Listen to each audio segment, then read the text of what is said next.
Okay, so we're going straight into the third topic I want to copy. I'm going to skip how to get a job and move straight to career path. Once we've talked about the career path, then we can now come over to how to get a job. And that is the way I want to do it. So essentially, in the career path, I just want to talk about all the roles you can apply for, basically, really.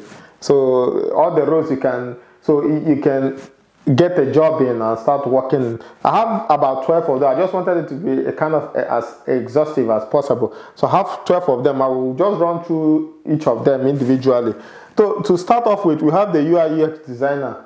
As I mentioned in the first topic, what the UI UX designer does is to work with the business analyst, capture the intent of the business analyst, and then design an interface that will fulfill the requirement of that intent.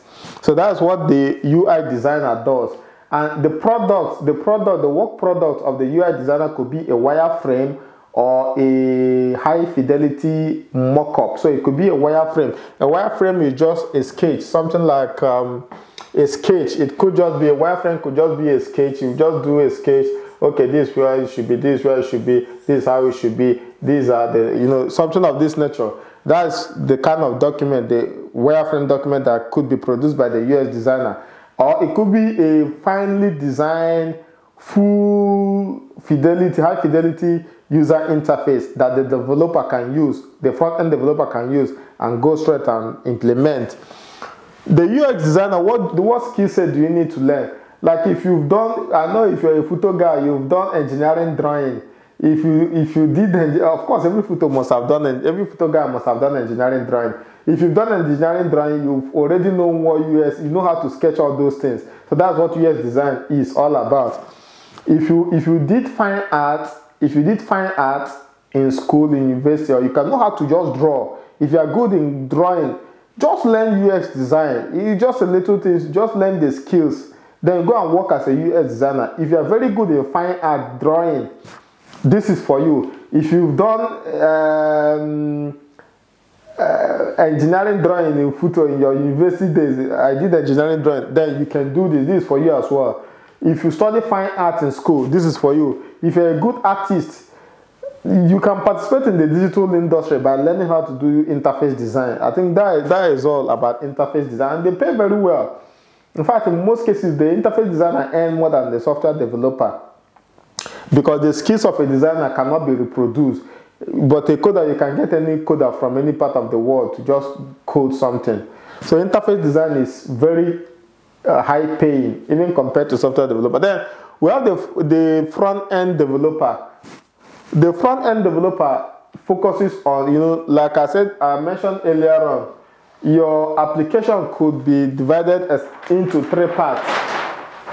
You could divide the application into three parts. That is the front end, the back end, and your database. So what the front end does is that part of the application that the user will interact with is the front end. And the front end, and you can use frameworks you can use languages like the languages you use in your framework is HTML, CSS, and JavaScript. And the framework, in fact, if you go to work as a front-end developer, you are most likely going to be working on top of a framework. And the three most popular frameworks are React, Angular, and Vue. So these are the frameworks. So if you want to work as a software developer, you must know your HTML, JavaScript, and CSS fully well. And then you must know at least one of these frameworks. And then you apply for jobs that require that particular framework, So that is all about software developer. Then we have the back-end developer. In some industries, like myself, I'm a full-stack developer. I develop everything. I do everything here. But if you go work within a company, it is most likely that the guys I'm currently working for, I'm doing front-end development work. Sometimes I could do combination of front-end and back-end. So in big companies, they have different roles. So you might not necessarily be in charge of front-end, back-end, and database. You might just be a front-end guy, a back-end guy. But it's always good to know everything. In back end, back end is where the business logic, where you implement all your business logic, and then you use back end, and that is where your server, where you develop application that will run on your backend server. This is where you talk to the database, implement business logic, and then you use programming languages such as C#, Java, PHP, Python on your backend.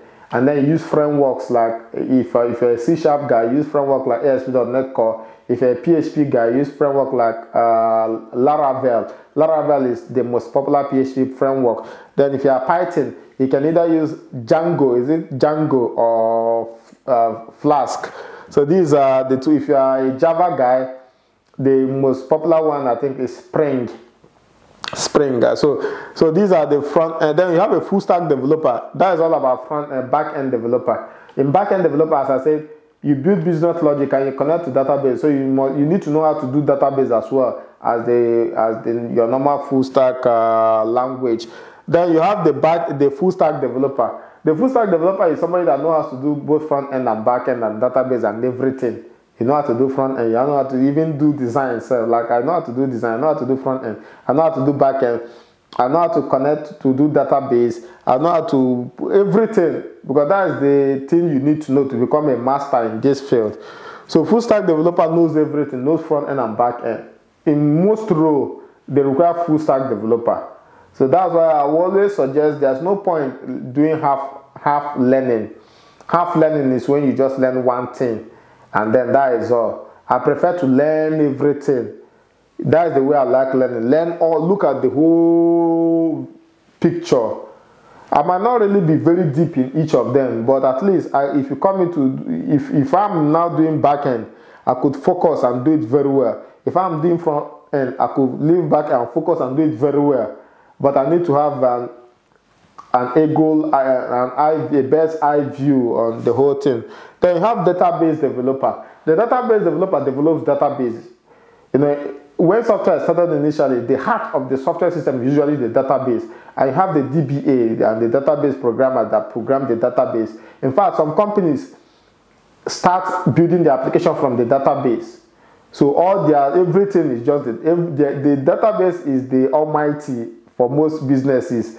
So for those businesses that use that database is their starting point, they will need database programmer. So you must be very good at creating database tables and all those things that databases need. You must be very good at them. So we have data scientists. Data scientists, as I said, is a mathematician that knows how to do programming. Sometimes it could just be a mathematician but does not necessarily know how to do programming, but he will work with somebody that knows how to do programming. But most of the cases, data scientists also know programming. And what data scientists do is to, as your business is generating a lot of data, you need somebody that will take those data, perform some analysis, and give you the opportunity to make informed business decisions based on the data you have. So it is the role of the data scientist. If you've done statistics in FUTO on your school, most of us did statistics. If you did statistics and we did computer science, so you already have the foundation knowledge to be a data scientist. All you need to do is to brush up. In my MSc, one of the main course we did was statistics and probability for safety and reliability engineering.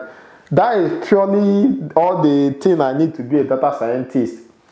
You know, so if you've done statistics, you've done mathematics, which most of us that went to FUTO did. So you can be a data scientist. Then we have machine learning. Machine learning is instructing the machine to, instead of you performing the analysis, the machine will perform, instead of you performing all those statistical analysis as a data scientist, it is the machine that will learn all the things you learn. The machine will learn all the things you learn and use that knowledge to perform the analysis for you. All you need to do is to feed the machine. But you need to know the basics of data science. And you also need to know about how to instruct machine to learn. So these are the skill sets you need to learn. It's a high-paying job, you know. In fact, because of the overcrowding in software, many people are now resorting to learning machine learning and all the rest. But like everything, all these things can be commoditized because most of the packages are there. All you need to do is to just learn some basics and how to implement them. So that is all about machine learning. Then the business analyst, like I said, the business analyst works with the business to capture the business, what the business need, the business requirement that will be implemented in the software. So it is the business that we work with. The business analyst, the role is basically to work with the business, understand their overall business strategy, and to understand how technology will support that business strategy. Like I said, the reason why we are building a software for a business is to support the business operation, to fulfill their business strategy. That's pure and simple. So the business analyst try to kind of like bridge the gap between the business and the software team. That's what the business analyst does. So if you have any form of business experience, in fact, not even if you understand general project management, how a company works, and you can fit within this role. So there is always a role for everybody. That's what I'm trying to say. There is a role for everybody. Then we have project management. In some organizations, they employ project management. Then we also have project management does all the in every industry. There is always project manager, and in software industry, the same is the case. You have project manager that manage the whole project life cycle. And of course, we have two types of the project management approach. We have the waterfall and the agile. The software, the trend is to use agile. So, but if you're a project manager, you've done project management in other industries, you can easily do project management in the software industry. So if you want to join into software industry and maybe you don't want to go through the software route, you can learn how to do project management in the software industry, and you start working. Then we have product manager. The trend now is to have a guy or a girl that they call the product manager. The product manager is different from the project manager. The project manager does all the classical project management things, but the product manager is kind of the CEO of the product. So he owns everything. He knows the product manager knows about business. He knows about project management. He knows about software development. You see the difference? He knows about everything. He knows about user interface. He knows about the technology landscape. He knows about everything. And then that software belongs to him. He's the CEO. He's the guy in charge. So he directs the front end guy. I want you to do this front end guy the way I want it to be. He liaises with the business people. What do you really want this software to do for you? He liaises with the back end developer. I want this business logic implemented. He liaises with the project manager. How do we manage this project properly? So that is what the product manager is, and it's a very high paying job. Then as your experience starts growing, you might want to start looking at becoming an architect. That's where the money is. I will always say this, follow the money. That's where the money is. You learn a lot of skills. If you acquired a lot of skills, you spend like 3, 4, 5 years in the industry, then you should start taking all the certification that will at least demonstrate that you have that architectural level experience. So you have to start off with software architect, then business. Like if you gain some business knowledge, you can now transition to becoming an enterprise architect. That is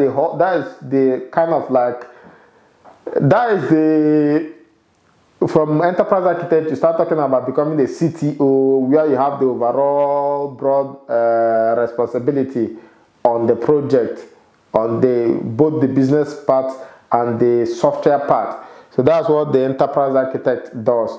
So to conclude, we've looked at all the things you can start from UX designer. If you have, I didn't mention something. Let's put this. It's very important. We have DevOps. We can't skip this. If you have networking experience and you want to join of course you're already in the IT industry, but if you want to join the startups, and the place that you can easily come in is DevOps. So what the DevOps does is to provision services on the cloud. If you know how to of course you've done networking, server and all the rest. If you're a network engineer, you've done servers and everything. So you support the startups in provisioning their servers online, especially in the cloud. Okay, you can also come in to support them in their source control, continuous integration, continuous pipeline. You can learn all those things and then come in and work as a DevOps. DevOps is another field that pays very well. So if you are very good with networking, you can become a DevOps engineer. If you tap, you can. So you learn all the little basic skills that will allow you to work as a DevOps engineer. So I think that is. So maybe let me just talk a little more about software. I feel that I didn't do justice to them. What a software architect does is, like in the first topic, I talk about designing the software. It is the job of the software architect to design the software to meet the business need. He's the one that will make the decision. Do we do monolithic or do we do microservices? What type of, how do we structure the code? How do we structure just the way an architect designs a house? That's the way a software architect designs the software. Then enterprise architecture. Enterprise architecture is a level higher than software architecture, because in addition to knowing software architecture, the enterprise architecture also understands the business. That is the difference. In addition to knowing software architecture, he also understands the business architecture. So the enterprise architect, what the enterprise architect does is to kind of like bridge the gap between software and business. He understands the business strategy. He understands the business need. He understands how the organizational design of the business, and he now understands how to map the business strategy and the business setup to the software setup. That's to merge the gap between IT and business. That's what the enterprise architecture does, and he's able to do that because he understands software and he understands business and he understands the politics. He understands politics as well. Well, that's one of the skill sets you need to have if you want to work as an enterprise architect. I think that concludes this career part. You can start from anywhere. Like for me personally, when I started learning, I just decided to learn everything. I see a book. I have like 5 or 10 books on enterprise architecture. I'm just reading just to know how things work, because I want to use them for my own business as well. That is my motivation for learning all these things, to use them for my own business. But in some cases, I might want to work for companies to earn money as well. So you can start from, like, I would advise, generally the way I did was I started with HTML, moved to CSS, moved to JavaScript, did a little bit of PHP, then started C#, then did database with C#, then learn how to deploy application to the cloud, and pretty much I was set up for a full stack career. You see, so you can decide to just learn UI design. If you are a fine artist and you can just learn UI, you will actually prosper in your career.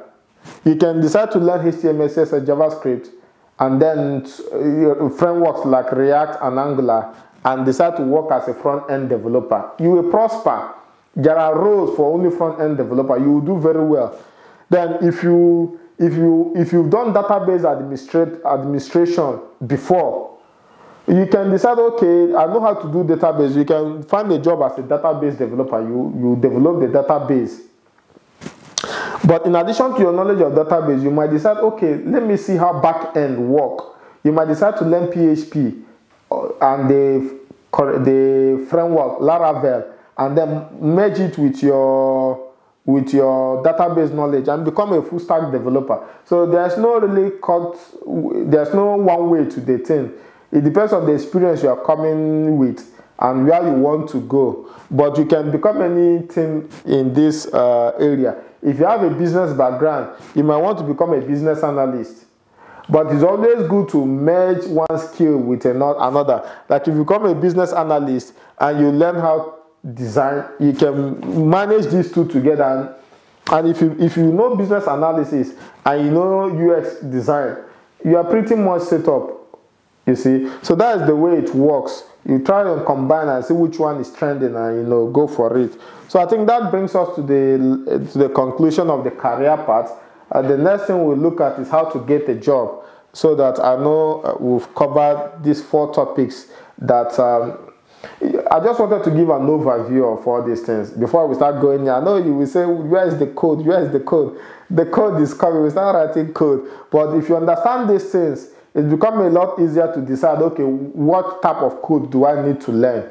So I think that is it. We will look at the next topic. We will look at will be how to get a job. Yeah, thank you very much.